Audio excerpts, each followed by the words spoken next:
17 से 28 सितंबर के गिने चुने दिन और हिजबुल्लाह फिनिश। इजराइल ने एक झटके में इस आतंकी संगठन का सर काट दिया। वो सर जो इनके मेंटर्स के थे। लेबनान में दहशत का माहौल है। लोग एक दूसरे की तरफ देखते हैं और कहते हैं कि अपना फोन जल्दी बंद कर दो, अपने फोन की बैटरी जल्दी निकाल लो। इजराइल ने आंखें टेढ़ी की तो हर तरफ तबाही मच गई। हिजबुल्लाह रेंगने लगा। लेबनान में जो भी इंसान इस पेजर का इस्तेमाल कर रहा था, या तो उसे अपनी जान गंवानी पड़ी या फिर वो घायल हो गया। 17 से 28 सितंबर के गिने चुने दिन और हिजबुल्लाह फिनिश।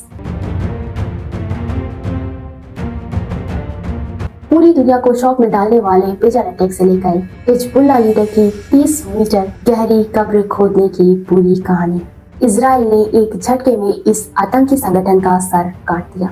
वो सर जो इनके मेंटर्स के थे।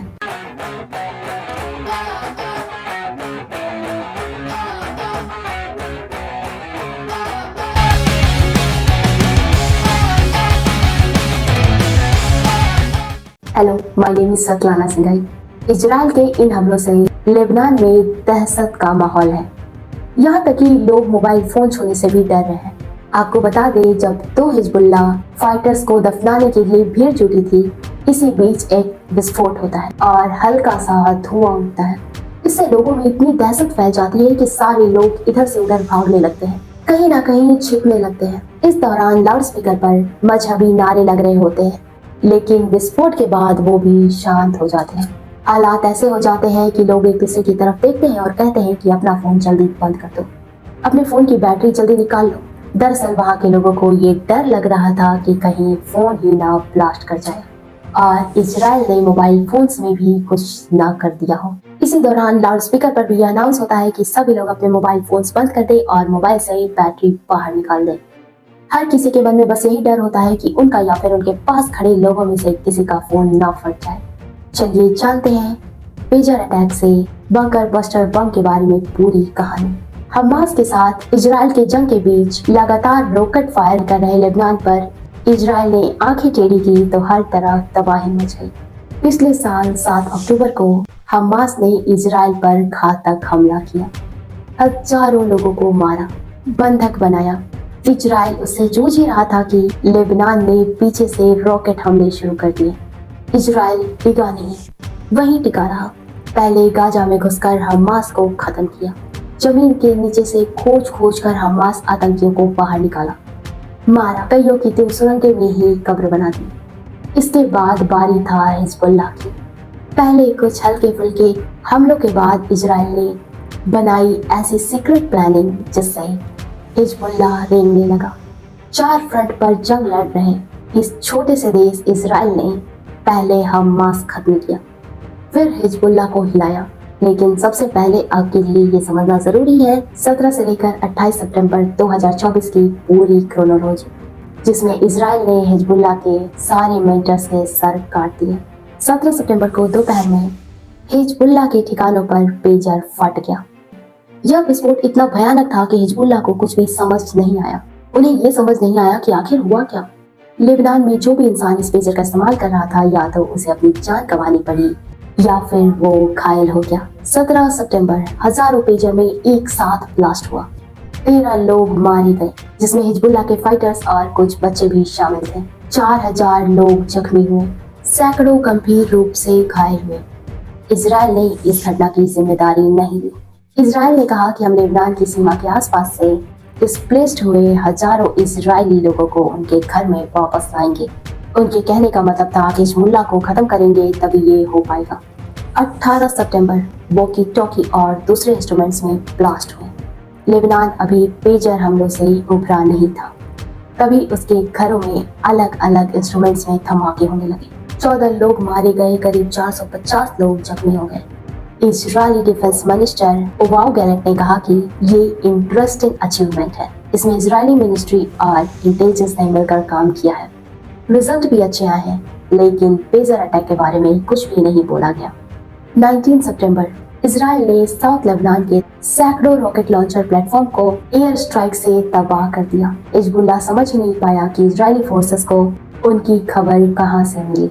20 सितंबर इजराइल ने बेरूत के रिहायशी इलाके में एक बिल्डिंग को निशाना बनाया। हिजबुल्लाह कमांडर इब्राहिम आकिल मारा गया।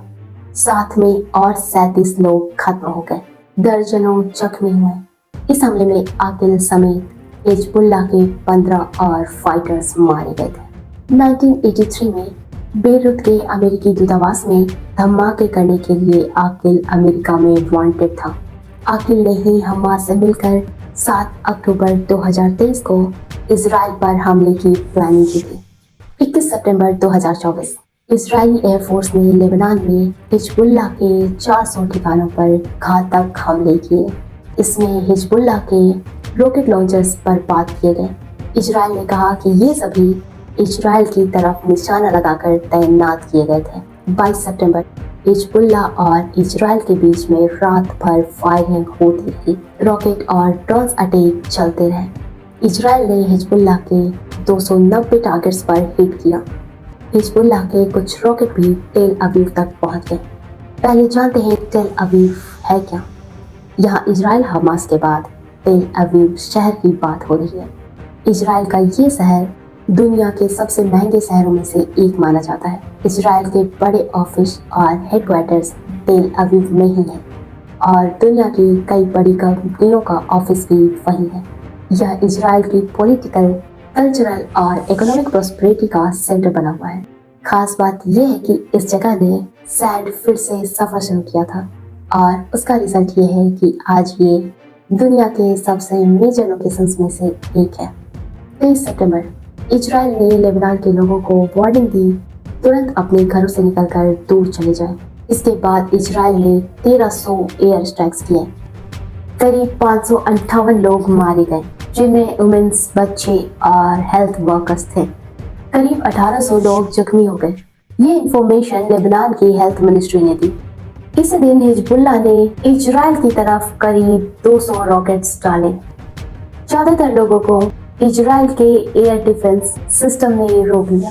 इजराइल ने बदले में बेरूत में उस इमारत पर हमला किया जहां पर हिजबुल्लाह का कमांडर अली कराकी था।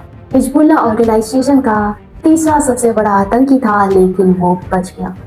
24 सितंबर हिजबुल्लाह और इजराइल के बीच लगातार हमले होते रहे। साउथर्न लेबनान से लोग भागने लगे। इजराइल ने एयर स्ट्राइक्स बंद नहीं की। ईरान के प्रेसिडेंट ने CNN से कहा कि हमें किसी भी तरह से लेबनान को गाजा बनने से रोकना होगा। इस बीच इजराइल के बेरूत पर हमले में हिजबुल्लाह मिसाइल डिवीजन का कमांडर इब्राहिम काबिसी मारा गया। 25 सितंबर हिजबुल्लाह ने लॉन्ग रेंज मिसाइल फायर की, जो कि टेल अवीव तक पहुंच गई। ऐसा पहली बार हुआ था कि आतंकी संगठन ने इतनी दूर तक वार करने वाली मिसाइल फायर की थी। इसके बाद इजराइल ने अपने एयर स्ट्राइक को जारी रखा। हिजबुल्लाह फाइटर और 72 लोग इस हमले में मारे गए। 400 के करीब लोग जख्मी हो गए। इजराइल ने लेबनान की सीमा पर रिजर्व ब्रिगेड तैनात कर दी ताकि जब जरूरत पड़े तब लेबनान पर ग्राउंड अटैक किया जा सके। 26 सितंबर इधर न्यूयॉर्क में यूनाइटेड नेशंस की जनरल असेंबली चल रही थी। पीछे से G7 का प्लान था 21 दिन का सीज फायर डिक्लेयर करना ताकि इजराइल और लेबनान के बीच मामला थोड़ा शांत हो जाए, लेकिन प्राइम मिनिस्टर बेंजामिन नेतन्याहू ने इसे रिजेक्ट कर दिया। हिजबुल्लाह ने नॉर्थर्न इजराइल की तरफ सैकड़ों रॉकेट फायर किए। इसके बाद इजराइल ने एयर स्ट्राइक किया। फिर हिजबुल्लाह फाइटर्स के साथ 92 लोग और मारे गए। 150 लोग जख्मी हो गए। Number of thousands people Lebanon छोड़कर भागने लगे। ये पिछले एक दशक में लेबनान से सबसे ज्यादा मात्रा में होने वाला डिस्प्लेसमेंट था। इसी समय हिजबुल्लाह का air force commander Mohammad Hussain सरूर Israeli हमले में मारा गया। 27 सितंबर यूनाइटेड नेशंस में नेतन्याहू ने कहा कि उनकी कंट्री कई फ्रंट पर जंग जीत रही है। इसके बाद वो ईरान पर भी हमला करेंगे, उनकी टीम्स को खत्म करेंगे। Many members in the meeting यह सुनते ही चले गए। इधर नेतन्याहू की स्पीच चल रही थी और उधर इजरायली एयरफोर्स बेरूत में बम और मिसाइलें गिरा रही थी। 28 सितंबर इजरायली मिलिट्री ने घोषणा की कि उन्होंने हिजबुल्लाह चीफ हसन नसरल्लाह को बेरूत में दाहिए में हुए एयर स्ट्राइक में मार डाला है। हिजबुल्लाह ने कुछ घंटों बाद इसकी पुष्टि की। अब डिफेंस एक्सपर्ट्स का मानना है कि नसरल्लाह और हिजबुल्लाह के सभी कमांडर्स के मारे जाने पर छोटे इलाके में फायरिंग कुछ देर के लिए शांत हो सकती है, लेकिन ये एक बड़े जंग से पहले का सन्नाटा है। इसके बाद भयानक स्थितियां पैदा होने वाली हैं। अब बात करते हैं पेजर की, जिससे सीरिया और लेबनान में पेजर ब्लास्ट से तबाही फैल गई। 1 घंटे से ज्यादा समय तक पेजर ब्लास्ट हुए। यह वही पेजर है जिसका एक टाइम पर इंडिया में बहुत ही ज्यादा क्रेज था। रॉक स्टाइल और अमीर होने का प्रूफ हुआ करता था। इसके बाद मोबाइल फोन ने पेजर की जगह ली और भारत से पेजर गायब हो गए। पेजर एक ऐसा छोटा सा डिवाइस है जिससे लोगों को मैसेज भेजा जा सकता है और मैसेज रिसीव किया जा सकता है। यह काफी छोटा होता है और इसमें छोटी सी स्क्रीन होती है जिसमें मैसेजेस दिखाई देते हैं। अभी यह इंडिया में नहीं है, लेकिन 1980 और 1990 के दशक में इसका बहुत यूज किया जाता था।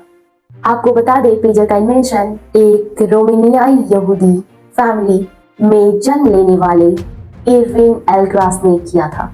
ग्रास का जन्म कनाडा के टोरंटो में हुआ था, लेकिन उनका बाकी का समय अमेरिका के ओहियो स्टेट में ही बीता था। बात करते हैं पेजर की। जैसा कि मैंने आपको बताया, पेजर एक बहुत ही पुराना कम्युनिकेशन इक्विपमेंट है जिसे बीपर या फिर ब्लीपर के नाम से भी जाना जाता है। यह एक छोटा सा डिवाइस है जो कि रेडियो सिग्नल के हेल्प से टेक्स्ट मैसेज को रिसीव करता है। इसका यूज 1990 में काफी ज्यादा पॉपुलर था, खासकर डॉक्टर, बिजनेसमैन और इमरजेंसी सेवाओं के प्रोफेशनल्स द्वारा किया जाता था। यह मेन फोन में तब काम आता था जब मोबाइल फोन्स इतने पॉपुलर नहीं थे। आज भी कुछ स्पेशल इंडस्ट्रीज और इमरजेंसी सर्विसेज पेजर का यूज करती है क्योंकि यह एक ट्रस्टेबल और सिंपल मीडियम ऑफ कम्युनिकेशन है।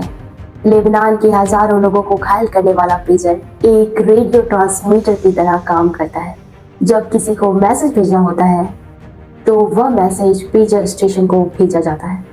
पेजर स्टेशन इस मैसेज को रेडियो वेव्स के माध्यम से दूसरे पेजर तक पहुंचा देता है। जैसे ही पेजर को यह मैसेज पहुंचता है तो वह बीप करके या फिर वाइब्रेट करके नोटिफिकेशन देता है। आपको बता दें, ये पेजर 3 टाइप्स के होते हैं, जिसमें 1-to-1 पेजर, 2-वे पेजर और वॉइस पेजर है। 1-वे पेजर में सिर्फ मैसेज को रिसीव किया जा सकता है, लेकिन किसी भी तरह का रिप्लाई नहीं भेजा जा सकता। वहीं 2-वे पेजर में मैसेज रिसीव करने के साथ साथ मैसेज सेंड भी किया जा सकता है और वॉइस पेजर में वॉइस रिसीव कर सकते हैं। अब लोगों के मन में ये सवाल आना कॉमन है कि क्या मोबाइल फोन्स भी ब्लास्ट कर सकते हैं। जैसा कि मैंने आपको बताया, पेजर्स भी मैसेज भेजने वाला एक डिवाइस है। डिफरेंस बस इतना है कि यह रेडियो सिग्नल की हेल्प से मैसेज सेंड करता है। पूरी दुनिया में इस पेजर डिवाइस का काफी यूज हुआ है। जब मोबाइल फोन्स ज्यादा पॉपुलर नहीं थे तब उनका रेट ज्यादा रहता था। तब लोगों के लिए पेजर से मैसेज सेंड करने और रिसीव करने का जरिया था। इंडिया ने एक जमाने में इस पेजर्स का काफी ज्यादा यूज किया था, लेकिन पेजर्स के साथ एक बड़ी इशू भी है। इसका सिक्योरिटी सिस्टम काफी पुअर है। मतलब किसी को अगर नॉर्मल हैकिंग भी आती है तो वो इस डिवाइस के साथ आराम से खिलवाड़ कर सकता है। पेजर से जो भी मैसेज भेजे जाते हैं वो इनक्रिप्टेड नहीं होते। अब सवाल आता है, जैसा कि मैंने आपसे बोला, क्या मोबाइल फोन भी ऐसे ही ब्लास्ट हो सकते हैं? इसका जवाब है हाँ, मोबाइल फोन्स भी ब्लास्ट हो सकते हैं, क्योंकि टेक्नोलॉजी जिस तरह से डेवलप हो रही है, जिस तरह से वो लगातार बदल रही है, आने वाले दिनों में कुछ भी इम्पॉसिबल नहीं रहने वाला है। वैसे मोबाइल को हैक करना काफी डिफिकल्ट है। आपको बता दें, एंड्रॉइड और iOS में हैक होने के चांसेस भी अलग अलग हैं। iOS के कंपैरिजन में एंड्रॉइड को काफी ज्यादा आसानी से हैक किया जा सकता है। वैसे मोबाइल फोन्स में ब्लास्ट हो सकता है, इस बात से डिनाई नहीं किया जा सकता है।